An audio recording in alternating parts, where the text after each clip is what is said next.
Hey everybody, what's up? It's Coach Bobby here. We're going to go over a few different ways to get your team warmed up and loose for practice.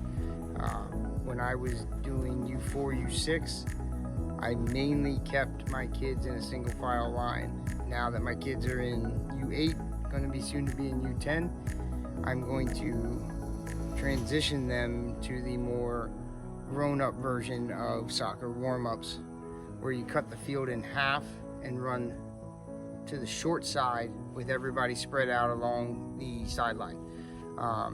It's a more traditional soccer warm-up, so we're going to look at doing that, and I'll show you a few different things where you can add a couple movements in the running back and forth from sideline to sideline, and gets all the muscles warmed up, and they're using traditional soccer moves to get your kids warmed up. So it's a lot of fun. All right, so usually on my first lap, we're just gonna run down and back, just an easy jog.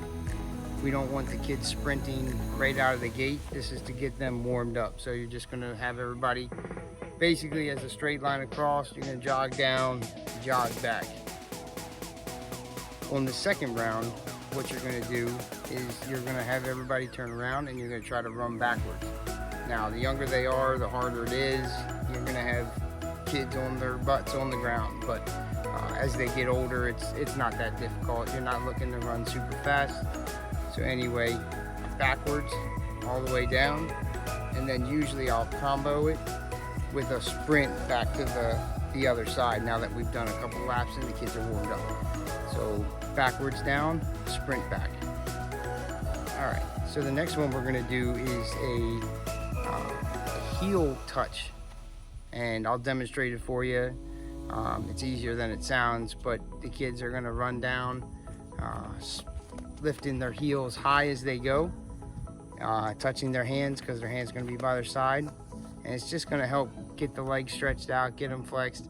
And then also on the way back, you can take a sprint back, or you can wait there and transition to the next exercise.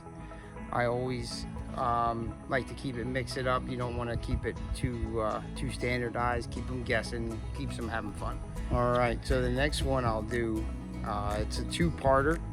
So you're going to be slide shuffling all the way down to the left or right, and then you're going to go back the other way, facing the same direction, but since you're going from one side to the other, you're now sliding to both sides. There is also a bonus move you can do as the kids get older.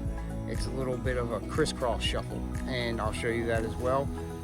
When they're younger, it's tough. They don't quite get it, but as they get older, it just helps to get the hips stretched, get the core stretched, gets everything loose. All right, finally, one of the last ones I'll do and I'll incorporate into as I get, like I said, this is for older kids because when they're in the U4, U6, they're not really using their head as much for head balls.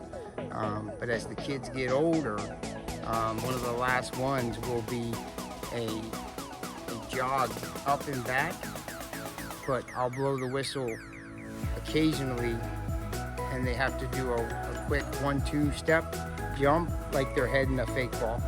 So they're gonna do that probably 4 or 5 times across each way. So I'll blow the whistle, they do a quick jump, head ball, back down, keep running. Jump, head ball, keep running. Because they're gonna wanna practice getting their height, getting their reps in for trying to win those 50-50 balls. All right, bonus message here. I'll give you 2 games you can use with the younger age brackets.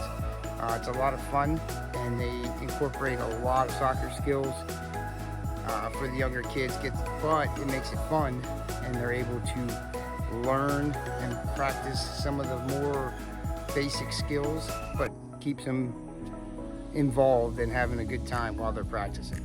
The first one is the classic red light, green light. You want these kids to be running, again, sideline to sideline, but you're gonna have your whistle handy. One whistle to start, the next whistle stops.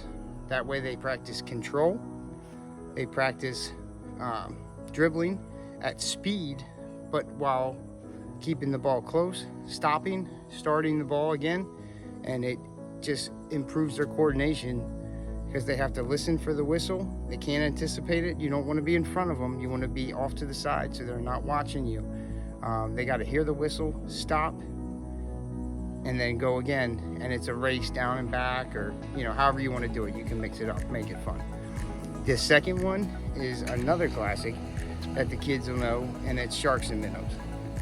Basically, I love, especially with the younger age groups, using half field, sideline to sideline. You don't want to use the full field. They're still young kids. It's a big field even for like the U8s. It's a lot of running. You don't want to wear them out. You don't want to make it too much. Sideline to sideline, Sharks and Minnows. Depending on how many kids you have, I would start with 1 or 2 sharks. So basically you have 2 people in the middle with no ball. Everyone else has a soccer ball, and it's 1-on-1, but 10 of them, or 8 of them, however many kids you have.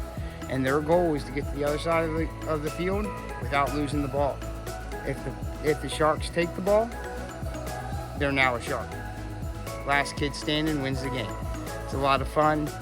It goes fast, and the kids you can play a lot of heats, so you get a lot of different winners.